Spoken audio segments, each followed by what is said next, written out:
Waalaikumsalam warahmatullahi wabarakatuh. Selamat pagi dan salam sejahtera untuk kita semua. Apa kabar teman-teman semuanya? Baik. Yang terhormat Bapak Heri Patandu, SMF, dan rekan-rekan semuanya. Izinkan saya Jonathan Sabrina Safaf selaku moderator memandu jalannya presentasi tentang kuliah ekonomi manajerial hari ini dengan topik yang sangat menarik sekaligus penting untuk kita pelajari, yaitu mengenai expected utility atau utilitas yang diharapkan. Sebelum masuk ke pembahasan lebih lanjut, izinkan kami di kelompok 3 memperkenalkan diri kami terlebih dahulu. Perkenalkan, nama saya Jonathan Sabrina Safaf selaku moderator. Saya Fadil Aini. Saya Fadila Zalianti. Saya Desi Fitriani. Saya Gina Maria. Saya Amelia Manda Kuliah. Saya Salsabila Al-Hanimi. Saya Kamila Indrofa. Saya Dina Serja. Sebelumnya, konsep expected utility merupakan salah satu pilar utama dalam teori pengambilan keputusan, terutama dalam kondisi ketidakpastian. Topik ini tidak hanya relevan secara teoritis, tetapi juga memiliki implikasi dalam dunia nyata. Mulai dari bagaimana individu memilih antara berbagai opsi, hingga bagaimana manajer perusahaan membuat keputusan strategis yang melibatkan resiko dan peluang. Hari ini kita akan menyelami bagaimana sih prinsip expected utility atau utilitas yang diharapkan membentuk cara berpikir dan membuat keputusan ekonomi yang rasional serta bagaimana teori ini diaplikasikan. Tanpa berbanyak kata, mari kita lanjut ke materi utama. Materi selanjutnya tentang utilitas. Utilitas adalah tingkat kepuasan atau keseluruhan manfaat yang diperoleh dari mengonsumsi barang atau jasa. Dalam teori ekonomi yang mengasumsikan perilaku rasional, konsumen cenderung berusaha untuk memaksimalkan utilitas mereka atau tingkat kepuasan mereka. Besarnya utilitas dari suatu barang atau jasa secara langsung mempengaruhi permintaan serta harga barang tersebut. Model-model ekonomi berupaya mengukur atau memperkirakan utilitas guna membantu dalam pengambilan keputusan konsumen.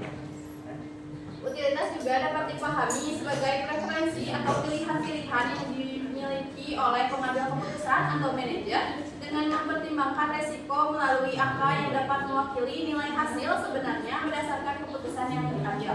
Nilai utilitas tertinggi menunjukkan alternatif yang paling diinginkan, sementara nilai utilitas yang terendah menunjukkan alternatif yang paling tidak disukai. Secara sederhana, konsep pengambilan keputusan ini berfokus pada pemilihan alternatif terbaik di antara beberapa pilihan yang tersedia dalam kondisi ketidakpastian. Teori keputusan digunakan sebagai alat bantu untuk menyelesaikan masalah dengan menentukan tindakan yang paling tepat untuk dipilih. Selanjutnya adalah expected utility atau utilitas yang diharapkan. Teori expected utility merupakan sebuah konsep yang digunakan untuk membantu seseorang dalam membuat keputusan ketika menghadapi situasi yang penuh ketidakpastian. Dalam teori ini, seseorang memperkirakan manfaat dari berbagai kemungkinan hasil yang mungkin terjadi. Kemudian, menghitung rata-rata manfaat tersebut berdasarkan peluang terjadinya masing-masing hasil. Pilihan keputusan yang diambil didasarkan pada hasil yang memberikan manfaat rata-rata tertinggi dengan mempertimbangkan tingkat keberanian seseorang dalam menghadapi resiko serta seberapa penting hasil tersebut bagi mereka. Resiko-resiko ini merupakan perilaku dari pengambil keputusan atau manajer yang terdiri dari 3 resiko. Yang satu itu menghindari resiko atau risk averse. Yang kedua bersikap netral, risk neutral, dan ketiga mencari resiko atau risk seeking. Melalui expected utility, seseorang bisa membuat keputusan dengan mempertimbangkan bukan hanya kemungkinan terjadinya suatu hasil, tapi juga seberapa penting atau seberapa berharganya hasil itu menurut pandangan pribadi mereka. Pembahasan selanjutnya akan dijelaskan oleh rekan saya. Selanjutnya ada sejarah dan landasan teori utilitas harapan. Teori utilitas harapan dikembangkan oleh John von Neumann dan Oscar Morgenstern yang dipublikasikan dalam karya monumental mereka, Theory of Games and Economic Behavior pada tahun 1944. Dalam buku ini, mereka mengajukan sebuah kerangka matematis untuk pengambilan keputusan rasional di bawah kondisi ketidakpastian, dengan asumsi bahwa pengambil keputusan memilih alternatif yang memaksimalkan utilitas harapan secara matematis. Teori ini juga berangkat dari asumsi bahwa individu memiliki keyakinan subjektif terhadap kemungkinan terjadinya berbagai hasil dan preferensi utilitas yang dapat dinyatakan secara kuantitatif.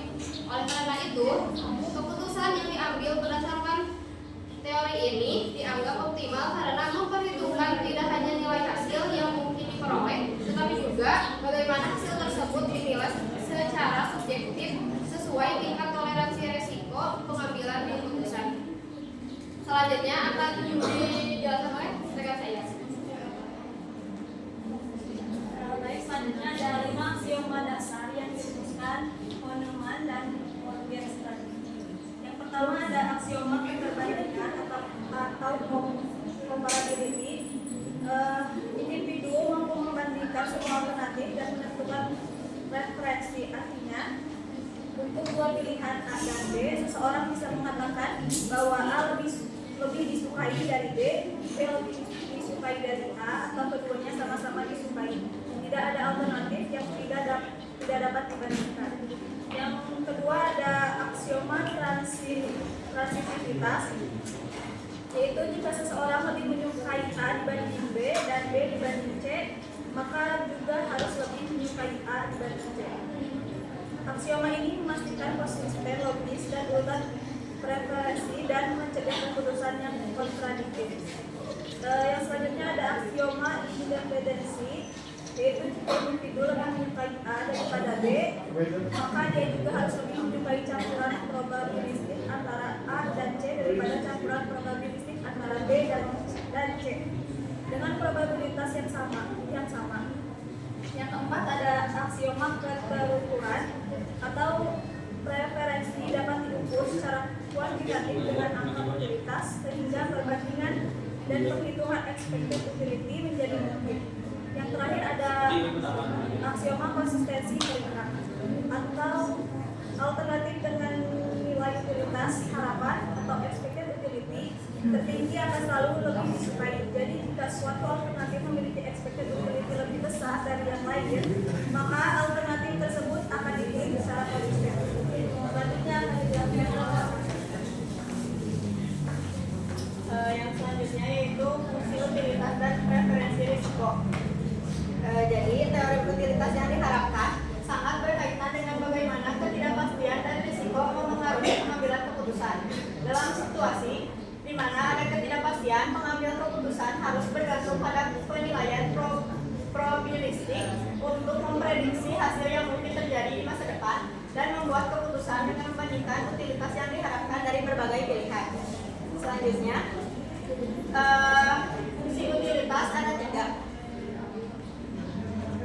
Yang pertama itu risk averse atau fungsi utilitas menghindari risiko. Fungsi utilitas ini berbentuk konkav dan menunjukkan bahwa pengambil keputusan lebih menyukai hasil yang pasti daripada hasil yang berisiko dengan nilai harapan sama. Yang kedua ada risk netral atau netral risiko. Fungsi utilitas ini berbentuk linear. Jadi pengambil keputusan hanya memperhatikan nilai harapan tanpa memperhatikan risiko. Yang ketiga ada risk seeking atau mencari risiko. Fungsi ini berbentuk utilitas konveks atau pengambil keputusan lebih menyukai hal yang berisiko tinggi dengan potensi keuntungan besar meskipun nilai harapannya sama dengan hasil yang pasti. Jadi dari tiga fungsi ini dengan membedakan antara risiko yang tidak terukur dan ketidakpastian yang terukur, pemahaman kita tentang ketidakpastian semakin baik dan membangun fungsi utilitas untuk menghindari risiko digunakan untuk mengeksplorasi sikap dan perilaku pengambilan keputusan individu yang berbeda saat menghadapi risiko. Selanjutnya akan dilanjutkan oleh rekan saya. Selanjutnya ada asumsi yang mendasari konsep utilitas. Yang pertama ada rasionalitas konsumen. Asumsi rasionalitas di sini diartikan sebagai kemampuan konsumen untuk membuat keputusan yang logis dan konsisten guna memaksimalkan utilitas atau kepuasan mereka. Konsumen diasumsikan memiliki preferensi yang jelas dan dapat memilih kombinasi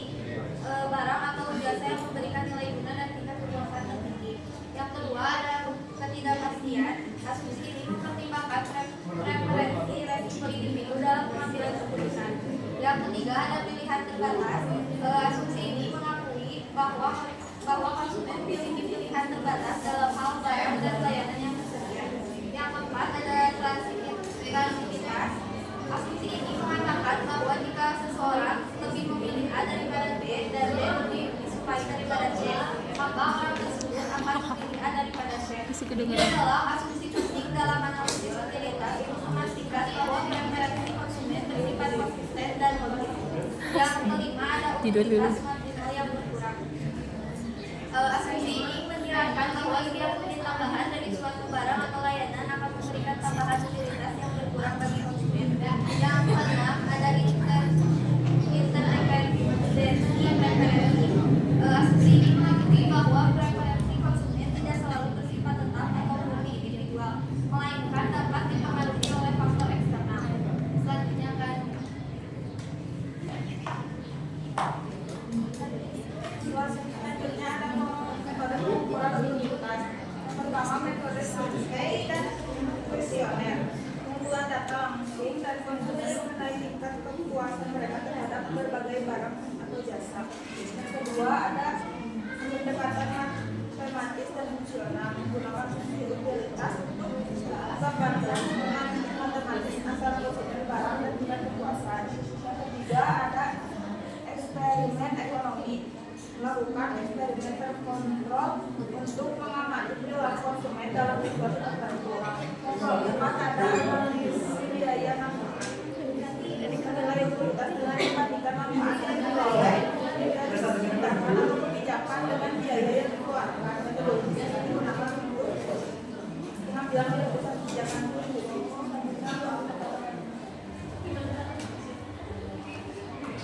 Perhitungan expected utility dilakukan dengan mengalihkan utilitas dari setiap hasil yang mungkin terjadi dengan probabilitas terjadinya hasil tersebut, kemudian menjumlahkan seluruh hasil terkait tersebut. Secara sistematis, expected utility dirumuskan sebagai berikut. Expected utility sama dengan sigma yang bawahnya I sama dengan yang sigma ada N itu jumlah hasil yang mungkin, ada P itu probabilitas dari hasil tersebut I dikali U sama U dalam kurung XI. U dalam kurung XI itu probabilitas dari hasil tersebut. Selanjutnya dipaparkan oleh di sini ada penerapan expected utility. Yang pertama ada pengambilan keputusan investasi. Dalam pengambilan keputusan investasi, manajer harus memilih proyek yang memberikan hasil terbaik dengan risiko yang dapat diterima. Proyek investasi biasanya memiliki beberapa hasil yang mungkin terjadi dengan probabilitas berbeda. Dengan menggunakan expected utility, manajer dapat mengevaluasi setiap proyek berdasarkan utilitas harapan dan hanya nilai keuntungan dan rata-rata. Terus yang kedua ada manajemen risiko. Dalam manajemen risiko, memiliki strategi yang bisa mengurangi potensi kerugian dan meningkatkan kepuasan atau manfaat. Contohnya, dalam dunia asuransi, perusahaan menggunakan pendekatan ini untuk menentukan premi yang sesuai dengan mempertimbangkan tingkat risiko dari pelanggan dan seberapa besar risiko yang dapat diterima oleh perusahaan. Terus yang ketiga ada penetapan harga dan produksi. Dalam kondisi pasar yang tidak pasti, perusahaan harus menentukan harga jumlah produksi yang optimal. Perusahaan bisa menggunakan expected utility untuk memperkirakan risiko perubahan permintaan atau biaya, sehingga keputusan yang diambil lebih aman dan menguntungkan. Terus di sini ada keterbatasan expected utility. Pertama ada sulit menentukan fungsi utilitas yang tepat dan subjektif. Yang kedua, asumsi rasionalitas pengambilan keputusan tidak selalu sesuai dengan perilaku nyata. Yang ketiga, sulit diaplikasikan jika probabilitas hasil tidak diketahui dengan pasti.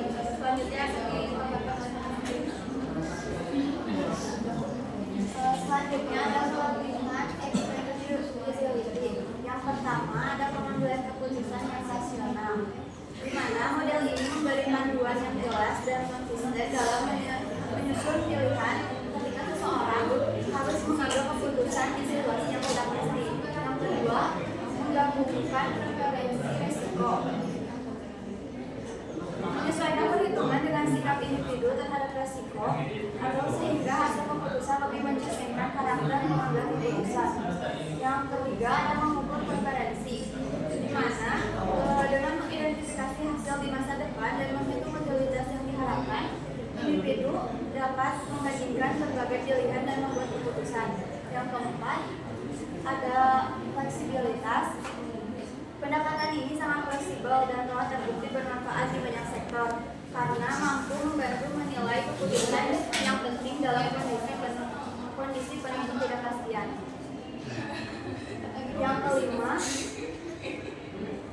Yang kelima memperhitungkan preferensi resiko secara eksplisit.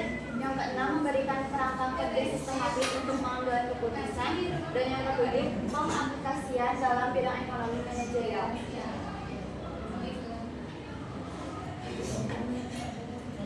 Baik, terima kasih kepada para semua atas materi yang sangat informatif dan bermanfaat. Selanjutnya kita masuk ke sesi tanya jawab. Bagi teman-teman yang memiliki pertanyaan, tanggapan atau ingin menyampaikan pendapat seputar materi yang sudah disampaikan, silakan untuk mengangkat tangan dan menyebut nama serta berasal dari kelompok mana. Kami berikan kesempatan untuk satu orang penanya. Silakan. Oke baik, sebelumnya perkenalkan, aku Sofi dari kelompok 4. Izin bertanya, tadi kan yang dijelasin itu terkait expected utility ya. Nah, apa sih perbedaan antara expected value atau nilai harapan dengan expected utility atau utilitas yang diharapkan? Baik, Sofi, terima kasih untuk pertanyaannya. Selanjutnya akan dijawab oleh rekan saya. Untuk pertanyaannya, apa sih perbedaan nilai harapan dan utilitas yang diharapkan atau expected utility? Nilai harapan ini merupakan rata-rata tertimbang dari semua kemungkinan hasil, di mana masing-masing hasil dikalikan dengan probabilitas kejadiannya. Perhitungan ini tuh hanya memperhatikan nilai nominalnya dari hasil yang ada tanpa mempertimbangkan bagaimana seseorang itu punya resiko tertentu, kayak yang 3 tadi, resiko menghindari resiko, natural resiko, sama mencari resiko. Terus untuk utilitas yang diharapkan itu merupakan rata-rata tertimbang tetapi menggunakan nilai utilitas atau kepuasan subjektif yang dirasakan dari setiap hasil, bukan nilai nominalnya, tapi menggunakan cerminan sikap individu terhadap risiko, yang risk average, risk neutral, dan risiko. Jadi perbedaannya tuh kalau expected value itu menghitung nilai rata-rata dari hasil nominalnya, tapi kalau expected utility itu menghitung nilai rata-rata utilitas subjektifnya. Dan jika expected value atau yang penilaian itu nggak pakai resiko perhitungannya, tapi kalau expected utility itu memperhitungkan juga resiko-resikonya. Terus untuk expected value itu digunakan untuk keputusan murni finansial dan expected utility itu digunakan untuk analisis keputusan di bawah ketidakpastian. Baik, bagaimana? Apakah sebagai penutup, saya ingin mengucapkan terima kasih sebesar-besarnya kepada para semua dan juga para ahli yang sudah menghadirkan presentasi kami hari ini. Sebagai kesimpulan, hari ini kita sudah belajar tentang konsep expected utility sebagai yang merupakan sebuah pendekatan yang membantu kita memahami bagaimana cara orang membuat keputusan secara rasional dalam situasi yang penuh ketidakpastian. Teori ini tidak hanya penting dalam ekonomi dan manajemen, tapi juga dapat digunakan dalam kehidupan kita sehari-hari. Meskipun terdapat keterbatasan seperti terdapat dalam fungsi utilitas yang sangat akurat dan asumsi rasionalitas yang ideal, expected utility telah menjadi alat analisis yang sangat berguna dalam pengambilan keputusan bisnis yang kompleks dan dinamis. Penerapan konsep ini dapat membantu manajer dalam mengoptimalkan strategi investasi, manajemen resiko, dan pengalokasian sumber daya secara lebih efektif. Terima kasih saya ucapkan kepada seluruh hadirin. Semoga ilmu yang kita dapatkan bisa menjadi bekal yang berguna baik di akademik maupun